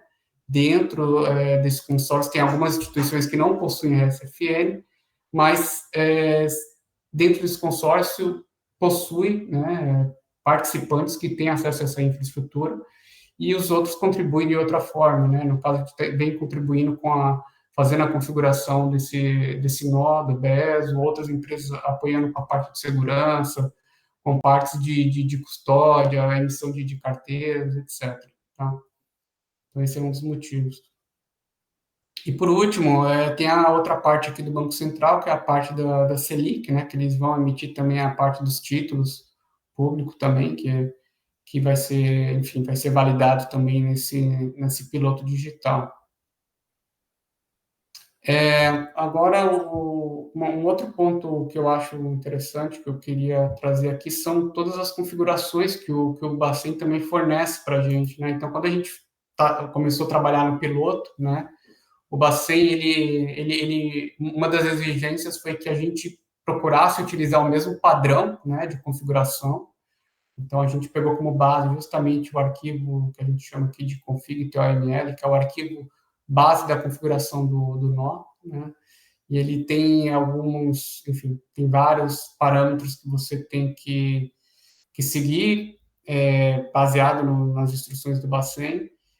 E, basicamente, a gente tem algumas métricas que é possível extrair também, algumas configurações baseadas nos endereços da onde você vai hospedar esse nó, né? Então, a maioria dos participantes tem utilizado a cloud para hospedar esses nós, a gente mesmo tem usado a cloud para hospedar esse nó. E um ponto que o Bacen também questionou, né, até os participantes, é com relação à questão de redundância, né? Como é que a gente garante sempre que esse nó tenha um nó ativo, né, em questão que tenha algum desastre, alguma coisa que esse nó caia, você tenha uma outra opção ali, um resguardo, né, um outro nó que assuma esse papel como um backup para não ter nenhum problema de comunicação, né? Então, a cloud foi uma das arquiteturas que a gente pensou, né, para solucionar esse problema. Enfim, a cloud tem bastante vantagem em relação a essa questão de redundância, né? Bom, acho que com relação ao kit, ele está disponível também, depois eu posso até passar os links, o Henrique pode distribuir para vocês. E aí eu queria fazer uma demonstração para vocês aqui, né, de como que essa infra está rodando. A gente já tem uma infra rodando aqui na nossa cloud, né, aqui na cloud da GoBlockchain, e a gente montou uma infra basicamente, eu vou abrir aqui para vocês darem uma olhada. A gente tem uma infra aqui basicamente com 4 nós, tá? Então, um modelo mais simplificado daquele que o Bacen tem, que basicamente é o que? A gente tem um boot node, que é um nó inicializador, que é onde a gente starta o primeiro nó para ele ser a ponta inicial como um discovery das outras nós que vão ser adicionados depois. E depois foram adicionados mais 3 nós. Então, a gente tem o Node 1, né? Desculpa, o Full Node 1, Full Node 2 e Full Node 3. Então, foram adicionados mais 3 nós. E a partir desse momento que a gente adicionou esses 3 nós, esses nós novos sempre apontam para esse bootnode, né? Tem o bootnode como referência. E esse bootnode faz a sincronização com toda a rede, né? Faz a sincronização, faz o broadcast que a gente fala, né? Ele espalha a mensagem para todos esses envolvidos nesse network, tá? Então, aqui eles já estão se conversando, tá? Já estão sincronizados, já estão produzindo aqui os blocos, né? Aí a gente tem... Opa, eu fechei aqui sem querer. Cadê o... A gente tem um Blockchain Explorer, que a gente consegue visualizar, a gente consegue ter uma visão, né, pelo menos do que está sendo gerado aqui na rede, os blocos estão sendo gerados por essa rede, as transações, os contratos que foram deployados, né, eu deployei alguns contratos aqui para fazer alguns testes, e, enfim, tem um dashboard aqui geral para a gente ver mais ou menos como que é a visão geral dessa rede e dos smart contracts que tem, ou os tokens gerados, né? Então, o que eu vou fazer agora? Eu vou usar essa infraestrutura, né, que a gente tem do BES, que já está no ar. Eu vou fazer o deploy de um smart contract bem simples, um token RC20, tá? Só colocar ele aqui dentro do BES. e depois eu vou fazer a emissão, né, que a gente chama de mint, fazer um mint de 1 milhão de moedas de, sei lá, o real digital que eu estou chamando aqui, tá? Então, para isso eu vou usar a gente tem uma IDE aqui que a gente chama de Remix, ela é uma IDE online, web, que vai facilitar um pouco aqui o meu trabalho, tá? Então, aqui eu tenho um arquivo que é enfim, é um programa, né, em Solidity, que ele basicamente ele implementa esse ativo que é o real token, né, tokenizado, real digital, baseado num padrão que é o RC20, tá, que é o padrão de tokenização e securitização. Tá? Então, ele está de uma forma bem simplificada aqui, ele não é o smart contract do Bacen, tá? O Bacen é bem mais complexo, tem muito mais função, né? E aí, basicamente, o que eu estou fazendo aqui? Eu só coloquei um nome para essa moeda, um símbolo, né? E pedi aqui, eu estou falando que ele vai emitir 1 milhão, né? Aqui é a representação dele em Solidity, 1 milhão dessas moedas dentro da carteira que vai fazer esse deploy, tá? Então, eu vou utilizar aqui uma carteira no MetaMask, que é o wallet que eu estou utilizando para fazer a simulação, para a gente, enfim, ver como é que fica isso depois de emitido, feito o mint, tá? Vou fazer a compilação aqui primeiro, ele já me deu aqui um resultado compilado com sucesso. Aí agora eu vou fazer um deploy, tá? Então, eu já tenho aqui a carteira do MetaMask que está aqui no meu browser, tá? Que eu instalei o plugin no MetaMask. Então, ele já está aqui configurado e eu vou fazer um deploy nessa rede. Antes de fazer o deploy aqui nessa rede, acho que é importante mostrar a configuração que eu fiz dela, né? Porque ela está hospedada lá na cloud da Amazon, né? Esse network. E aí eu fiz a configuração disso dentro do MetaMask, que é o wallet que a gente está utilizando aqui, tá? Então, eu tenho que ter um endereço desse nó, né? Onde é que esse nó está? Então, aqui a gente tem o endereço do RPC dele, a porta, que esse não está rodando. Eu tenho um ID da cadeia, né? O ID do chain, que a gente chama aqui. Então, esse ID aqui do Bezo. Ele é customizado, mas a gente está usando um valor default aqui e um símbolo moeda aqui só para representar aqui a moeda default dele, né? Poderia ser qualquer símbolo aqui, tá?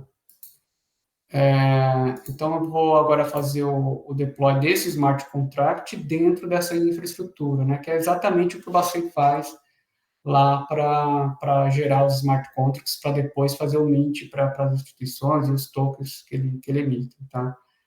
Então, aqui eu vou fazer o deploy. Ele vai pedir para eu assinar aqui a transação, porque eu estou fazendo uma transação dentro da infraestrutura da rede, né? Então, aqui ele já me mostra que foi feito, né, o deploy. Aqui ele gera um endereço para mim, né? Eu tenho um endereço desse token, tá? Então, é um hash que ele gera. E o que eu fiz? Eu copiei esse hash aqui, tá? E eu vou adicionar ele lá dentro da carteira do MetaMask para a gente ver esse token gerado. Então, aqui em tokens, eu vou aqui importar tokens e eu coloco aqui o endereço que foi gerado, né? Ele já me trouxe o símbolo, né? O símbolo que eu coloquei nessa moeda, BRL no caso, né? E eu vou adicionar aqui o token, né? Ó, já tem 1 milhão aqui de real digital, vou importar esse token, né? Então, tá aqui, tá na minha carteira, a representação exatamente desse RC20 que a gente modelou e fez aqui no Solidity, tá? Então, a representação do smart contract deployado na infraestrutura do Bezo, e aqui a gente operando, né? Aqui, na verdade, eu posso até fazer uma transferência aqui para a gente ver como é que funciona justamente uma transação, né? Uma transação já utilizando a estrutura do Bezo com o smart contract. Então, eu vou fazer aqui uma simulação. Eu vou fazer a transferência aqui dos BRL que eu tenho, né, do real digital do account 8 para o account 1, por exemplo, tá? Então, vou colocar aqui que eu vou transferir 100 reais digitais. Então, não há nenhuma taxa aqui envolvida, né? Aqui não tem essa questão de FII, né, que nem tem outras networks, uma rede permissionada. Então, aqui ele demora um tempo para fazer. Agora ele está fazendo aquela validação, né? Que tem os validadores dentro da rede. E aí, se a gente for lá no account 1, provavelmente a gente vai ter aí o 100. Eu tenho que importar o token, né? Deixa eu importar aqui o smart contract. Provavelmente ele vai ter o 100 aqui que ele recebeu, tá? Então tá aqui, account 1. Tudo bem? Outra coisa que eu queria mostrar é como é que isso aqui fica representado lá no dashboard, né? Então, lá no dashboard você viu que as transações, se tivesse as últimas transações aqui, que foi exatamente a criação do contrato que eu fiz lá, né? Então, o deploy do smart contract, e essa transação que eu fiz uma transferência aqui, né? Do real digital também. Aqui também tem a representação desse contrato que foi feito, né? O deploy, então ele está aqui, né? O real digital, que é um RC20. E aqui no dashboard ele faz meio que um sumário aí de todas as operações e pontos importantes aqui para a gente trazer para o dashboard para você ter uma visão melhor, né, do que tem. Tudo bem, pessoal? Era mais ou menos isso que eu queria trazer para vocês. Eu estou aberto aí para qualquer pergunta. Ô, Arthur, Oi, antes de eu falar aqui, mas não, deixa eu falar. Eu vou passar a bola já pro Alan, que ele já tinha levantado a mão, eu não passei para ele, desculpa, Alan. Mas só a gente tem mais aqui, deixa eu ver, 12 minutos. Eu queria propor aqui, não sei se vai dar tempo, tá? A gente pode fazer depois uma outra. Eu tenho um MetaMask aqui na minha carteira, não sei mais quem tem MetaMask aqui. Eu ia propor de você passar as configurações do RPC aqui em algum... Eu vou abrir aqui um Notepad, ó. Legal. Passa aí, é tranquilo. Vou abrir aqui um Notepad, aí você coloca ali as configurações do RPC, e quem conseguir fazer agora, beleza, senão a gente depois tenta fazer depois, esse não vai ficar ligado, certo?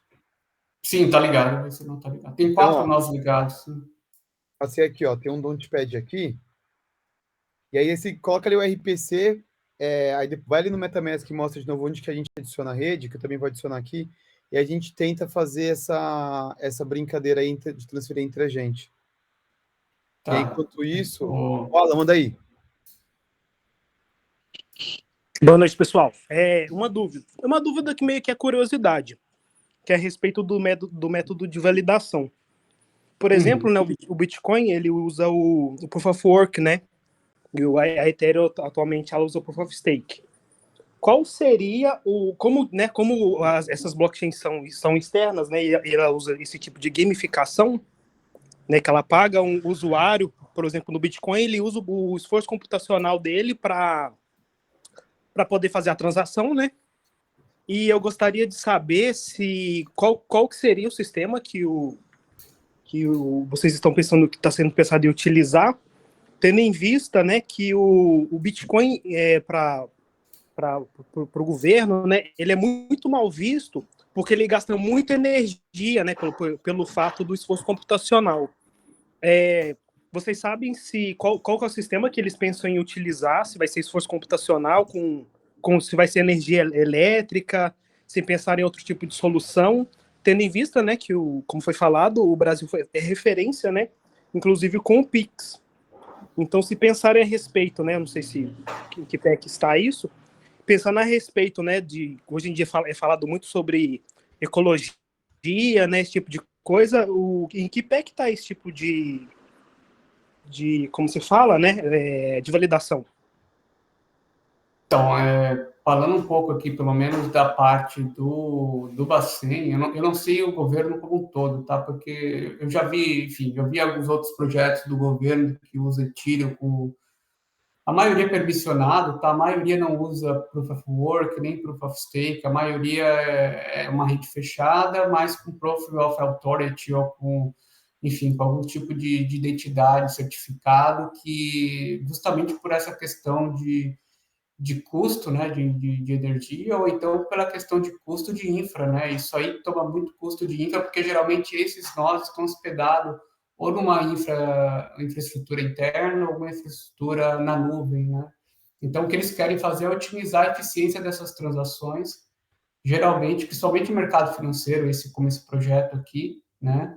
E a tendência é que use o consenso que otimiza mais essa questão de transação e que seja, enfim, de forma mais eficiente possível, tá? Então, no caso aqui desse projeto aqui, está sendo utilizado o Proof of Authority, que é baseado na identidade do nó, tá? Esses validadores. Então, não tem um tempo tão alto como um Proof of Work ou Proof of Stake. Ele é bem direto, assim, bateu no nó, ele faz a votação ali, faz a validação e já manda ali a mensagem aprovando ou não, tá? É algo bem eficiente mesmo. Já foi desenhado para isso, essas redes permissionadas, tá? A maioria das redes permissionadas funciona assim, tá? Por quê? Porque geralmente as redes públicas ela precisa do incentivo ali, né, dos mineradores enfim, para validar esses blocos, né? E na permissionada você não precisa desse incentivo, tá? Ô, Arthur, passa pra gente aí o link o link do Explorer dá para colocar aqui também? Tá, ele tá público. Vou colocar Boa. no Mas Dotpad ali no aqui. MetaMask, quando eu adicionar a rede, eu posso colocar ele como Explorer? Pode. Eu não testei, mas acho que sim, pode. Pô, acho que não tem problema. Aqui, Explorer. Switch. Criei minha com BZ. Se alguém conseguiu adicionar a rede aí?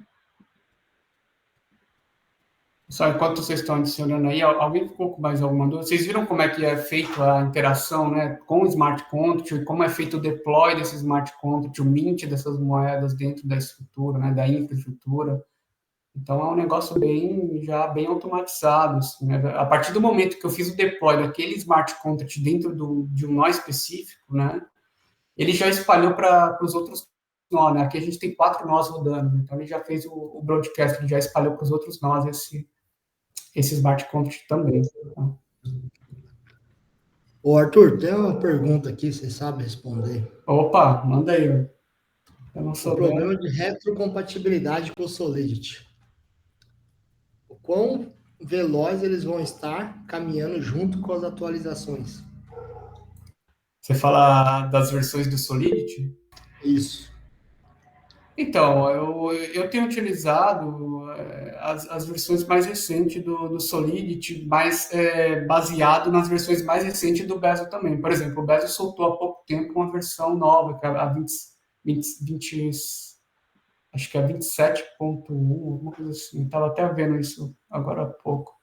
E ele já atualiza, é 23.7.1, isso. E geralmente nessas atualizações eles já trazem essa questão também da compatibilidade com as versões novas do Solidity também, tá? Agora, agora uma coisa que eu não cheguei a utilizar é uma versão muito antiga do Solidity nessa versão nova. Isso é uma boa pergunta. Eu não sei se tem algum conflito ou não. Eu precisaria fazer um teste. Porque o que pode acontecer é você ter que baixar a versão do próprio Bezo, talvez, tá? Isso aí precisaria fazer um teste. Mas eu sei que essas mais atuais, por exemplo, estou usando a 089, vou usar uma mais nova até. Eu já testei as mais recentes e, cara, sem problema, não tive problema nenhum. Alguma informação em relação da parte desse código do Bacen, do Bezo, ele sempre vai estar pareado com o que tem open source na comunidade ou vai ter uma versão fechada deles? Então, isso é engraçado, cara, porque assim, o Bacen abriu esse kit aqui, um board, né, com todas as configurações, o API deles, e o engraçado é que eles não forneceram os smart contracts dele, eles deixaram fechados os smart contracts, e segundo eles, é porque eles querem fazer auditoria, etc. Eu não sei bem quando eles vão fornecer esse smart contract, mas eu acho que a tendência é que eles forneçam isso e deixem isso público, aberto, justamente para as pessoas terem transparência do que, entendeu? Uhum. Do que de fato está passando por ali, né? As transações, o que é exatamente, porque pode ter algum código ali também malicioso, né? Então, eu acho que seria prudente do lado do Bacen fazer uma auditoria com uma empresa séria, né? E colocar de forma pública e também o resultado dessa auditoria, né? De forma de dar uma transparência para todas as entidades, né? E mais uma aqui. Manda aí. Em relação à abstração MetaMask, o pessoal não sabe utilizar direito. O MetaMask? Tá. O MetaMask, Eles vão fazer uma camada. Então, isso ainda está em discussão, tá? Porque, na verdade, acho que o Henrique até pode falar mais sobre essa questão de wallets. O Henrique trabalhou um pouco mais nessa parte. Eu trabalhei mais na configuração do setup do nó em si, né? E o Henrique trabalhou um pouco mais nessa parte de integração com um parceiro que faz essa parte de wallets, né, Henrique? O Hélio, as wallets serão todas custodiadas pelos bancos. Então, o usuário final não vai ter acesso à wallet. Então, os bancos vão ser os custodiantes das wallets. Então, os bancos que vão ter que criar a infraestrutura, né, até o Jean pode me ajudar também na resposta, mas quando eu vou ali, o banco cria o processo que a gente está fazendo hoje, né? Tá? Quando o banco ele quer fazer parte do Real Digital, hoje ele pede solicitação para o Real Digital, aí é criada uma wallet para esse banco, e o banco ficar com essa wallet guardada ali com ele, para ele poder fazer as emissões do Real Digital. E aí, quando ele criar para os usuários dele, ele também que está criando as wallets e também guardando ali no cofre dele. Você tem alguma informação diferente, Juliano, disso? Não, é isso mesmo. O banco ele vai criando carteiras para os clientes, né? E aí quem vai fazer a associação do cliente versus carteira é o banco. Só o banco vai ter essa informação a princípio. Então não muda nada. O jogo continua. É isso aí. Bloqueio dos seus recursos aí qualquer hora. Você acha que você ia pegar a carteira lá e ia sair fora, né? Do país. Ou fugir. Pô, dá uma de Daniel Fraga, né? Pois é. O que eu comento com o pessoal, Wellington, é muito que essa parte de blockchain, ela é uma modernização dessa infraestrutura, e aí é o que a Nathalie trouxe aqui para a gente, né? A gente está avaliando quão eficiente é ou não isso, né? Então, por isso que a gente está nessa fase ainda de teste, né? Que fase que a gente está agora do projeto, né? A gente já está numa fase que a gente fez o setup dos nós, a gente agora vai fazer a sincronização, algumas instituições já fizeram a sincronização com o Bacen, então a estrutura do Bacen já está rodando lá, já tem os smart contracts deployados lá, então tem que fazer a sincronização a partir da RSFN que a gente tem aqui dentro de casa, né? E aí a gente já tem uma sincronização agendada para daqui uma semana, acho que é 1 ou 2 semanas. E aí, uma vez feita essa sincronização, a gente vai começar a fazer interação nos smart contracts, transacionar com outras instituições, com o Bacen, e avaliar isso aí. Essa é a fase 1, né? Aí a fase 2, o que é? A gente vai começar a trabalhar a questão de privacidade, né? E aí a gente vai analisar qual que é a melhor estratégia para fazer essa privacidade com relação, enfim, aos nós e ao número de transações e stakeholders envolvidos nessa rede. Né? Então, Show de bola. Valeu. Beleza, mano. Ó, agora já estamos chegando aqui na reta final. Ô, Arthur, libera aí o cofre agora, aí o dinheiro. Passa ali uns dinheirinho. A galera colocou ali Drex, né? Pelo MetaMask? Isso. Agora vamos até fazer um exercício aqui, para ver se até para a gente, né, ver se está bem claro aqui. Vamos supor que você aqui é o Banco Central e cada um aqui de nós somos uma carteira pública que está ali no arquivo. Então, você já criou aqui o Real Digital e agora você vai transferir o Real Digital para os bancos, certo? É isso, né, Juliano? Isso. Entendendo que é isso. Beleza.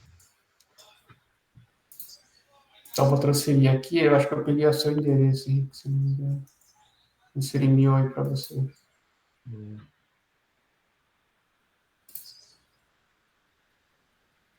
Então, deixa eu pegar mais endereço aqui. Carteira do Diego. Acho que é exatamente isso, Henrique. Eu faria o papel ali do Banco Central, porque eu emiti as moedas, né? E eu estou distribuindo elas para outras carteiras que seriam as instituições, aí, no caso. Aí, vou colocar mais 1000 aqui. Arthur, eu tenho que importar o contrato aqui, né? Você tem que importar o contrato. Eu não coloquei o contrato, né? Deixa eu colocar aqui. Né? Vou colocar aqui o contrato. Vocês têm que importar no MetaMask, senão não vai enxergar, né?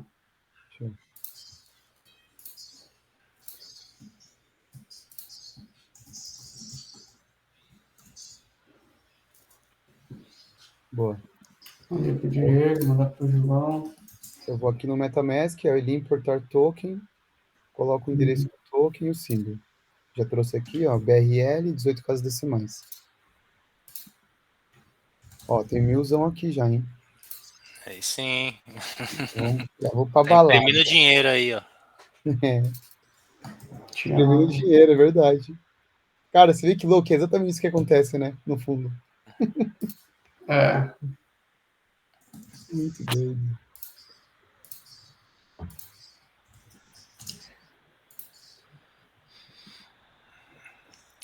A curiosidade aí, notícia de última hora aí, que eu tava fuçando aqui na rede, eles criaram aqui o contrato de título público, né, tokenizado, e aí ele vai ser RC1155, né?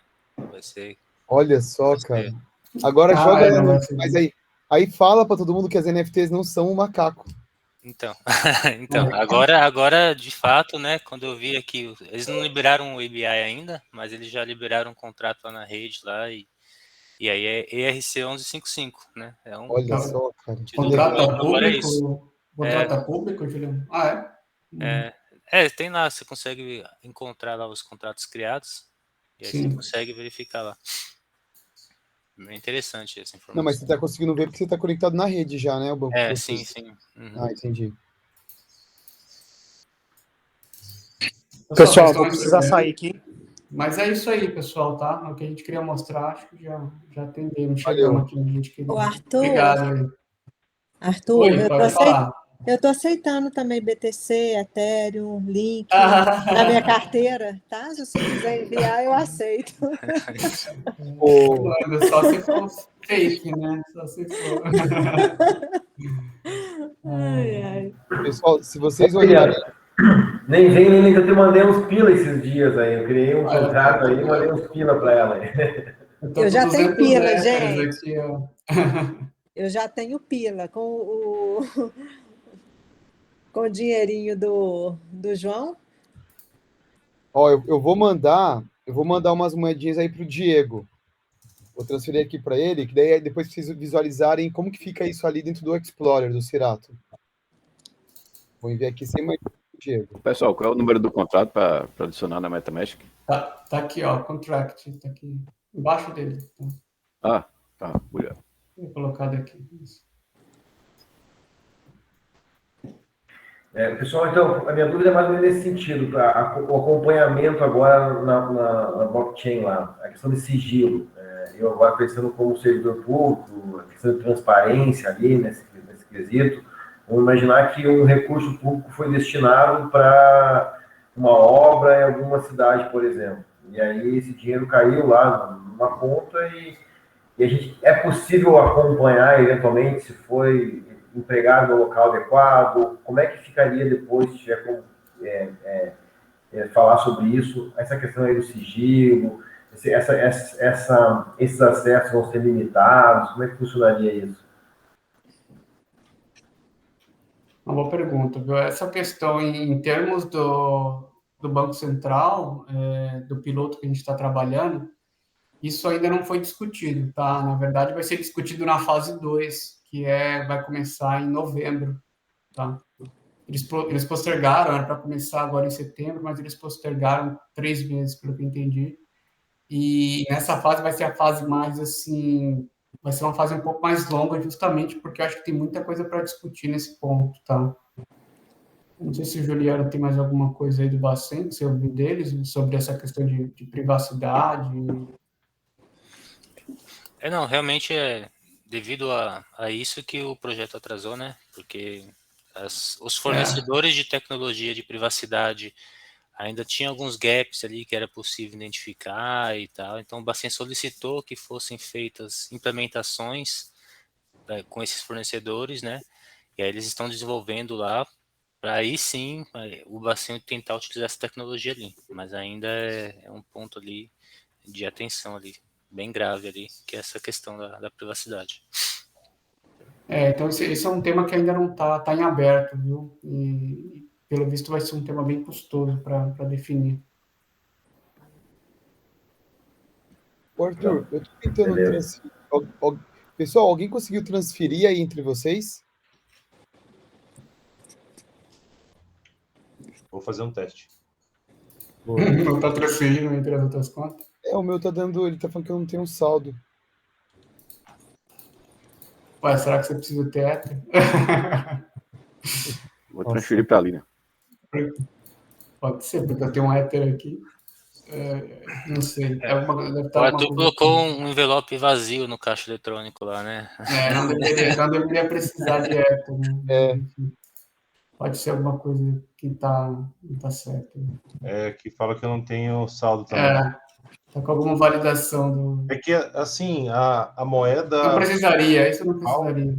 A moeda principal dessa rede, quando eu adicionei o RPC, ele já apareceu uma moeda chamada BRL já, quando eu adicionei o RPC. Só que depois, quando eu adicionei o BRL, só apareceu quando eu adicionei o contrato. Então, eu tenho uma moeda aqui que é a moeda da rede, tem uma outra... Isso mesmo. Você tem a moeda nativa da rede, né? Que nesse caso, como é um client Ethereum, ele está colocando um Ether mesmo, por isso que eu tinha colocado ETH aqui. Mas então você pode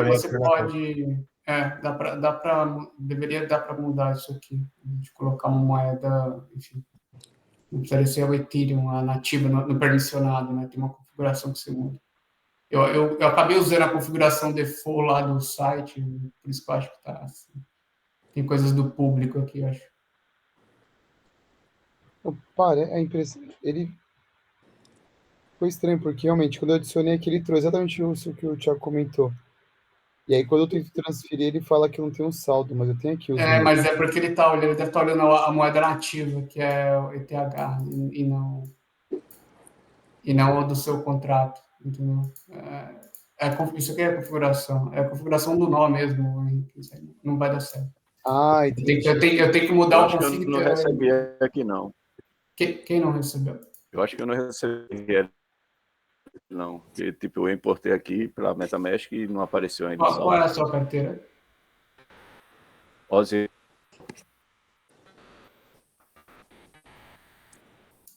aqui.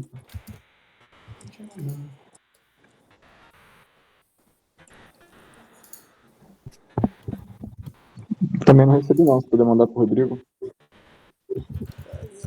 Zé, você cadastrou a rede, importou a rede. Já fiz o cadastro, já tudinho, já importei o token, mas está zerado. É porque na hora que eu cadastrei a Pronto, rede... já recebi agora. Então, beleza. Agora chegou. Arthur, entendi. Ele está tirando o gas como Ethereum, né? Então tá errado. Você tem que desativar. Não está desativado, cara. Eu não alterei. Eu peguei o default lá e subi. É só uma configuração para alterar, mas tem que dar o reset no nó. Entendi. Mas no caso aqui, a criptomoeda aqui é o Ethereum, é? A nativa da rede, nesse caso, ele está considerando o Ethereum, mas é por conta da configuração. Mas no caso é aquele Ethereum falso, né? Eu posso transferir da Goerli. Sim, é o Ethereum falso. Boa. Eu vou transferir aqui e transferir para a Líria. Cadê o... Vou comprar café, Rosiel. Beleza. Tô falando, tô aceitando Bitcoin. Então, o Ethereum que está aqui é o da Goerli, ou Arthur? Então, esse que você está gastando aqui não é de verdade. É que esse Ethereum aqui não é de verdade. É que esse Ethereum aqui eu setei na configuração default do Bezos. Se você olhar aqui, eu peguei do tutorial. O tutorial aqui, ele passa as wallets aqui, ó. Essas wallets já tem um balance, tá vendo? Entendi. Tem 4 wallets. Não, são 3 wallets. E aí já tem um balance com Ether aqui, acho que eles colocou isso. Eu usei o do tutorial aqui. Na verdade, eu tinha que desativar algumas coisas aqui, não precisaria. Não, show de bola. Então a gente conseguiu achar. Mas é mais para transferir esse Ethereum falso. Na verdade, esse Ethereum falso na rede da BES tinha que ter uma ponte, né? Não vai funcionar. Você pegar esse falso da Guardian, o Cipolli, não vai rolar. Eu peguei um do próprio Bezo aqui, que ele tem internamente umas wallets. Exato, você pode importar o wallet. Ia ter que ser uma ponte, não tem como transferir, não. Não, é a configuração do nó que tem que alterar. Show. Mas a ideia era mais essa, era mais para vocês entenderem a questão da interação com... Mas você tem 200 Ether aí, eu passo uma Ether para cada um, fica com gás. Nossa senhora, 200 Ether? Meu Deus! Só curiosidade, faz um... Vou passar aqui para o Henrique. Faz um preço desse daí para gente. Passa só. O problema é isso. Vocês vão conseguir. Eu queria só 5 desse aí, tava bom. Pô, vai que é de verdade, né, gente? Ele tá aí escondendo. Exato. Olha. Quem dera. O Henrique, você vai ficar... Olha, ele te mandou 100. Mandou 100. Manda, divide isso com a gente aí, uai. Divide aí. Ó, já manda aí, Henrique. Vou mandar aqui para galera. Isso é até uma forma de teste aí para ver se o gas tá funcionando direitinho dentro da rede. Esse é o mais importante, né? O gas funcionando. O toque é de menos.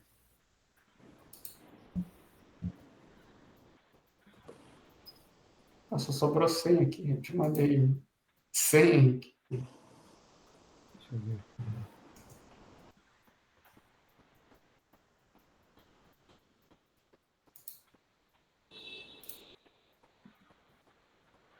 Mas ele continua ficando pelo saldo suficiente. Mesmo com Ether? Não, agora foi, desculpa. Agora Estranho. foi. Aqui. Ó, eu mandei 10 aí pro Diego.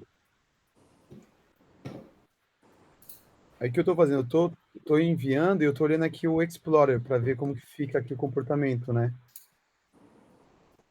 Vocês têm esse link aí do explorador de blocos aí? Aqui, ó. Tá aqui, ó. Explorer. Beleza.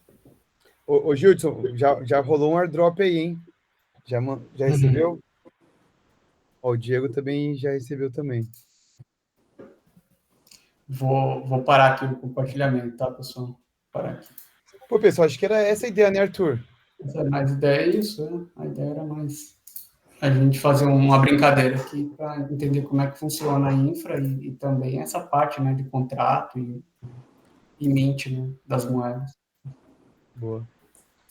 Gente, bem, gostaram? Entendeu as expectativas de vocês? Ótimo, aguardando a próxima. Legal. Então, beleza, gente. Obrigado aí, Arthur. Valeu, pessoal, pela participação. Espero que a gente tenha aprendido mais um pouquinho hoje. E a gente vai combinar ali um próximo, tentar, né, gastar ali um tempinho que é muito corrido nessa vida de todo mundo. Hoje eu sou pai agora de uma menininha, então vocês também têm a vida mega corrida também, então a gente tenta, uma coisa que eu gosto muito é de ensinar, compartilhar, porque acho que é uma forma que a gente para também para aprender.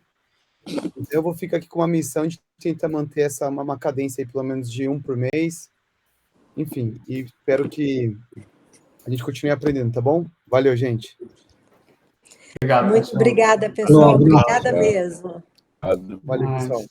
Tchau, valeu. Valeu, gente. Obrigado, viu? Valeu, convidar para todas que eu venho. Valeu, gente. Tchau. Obrigada, tchau.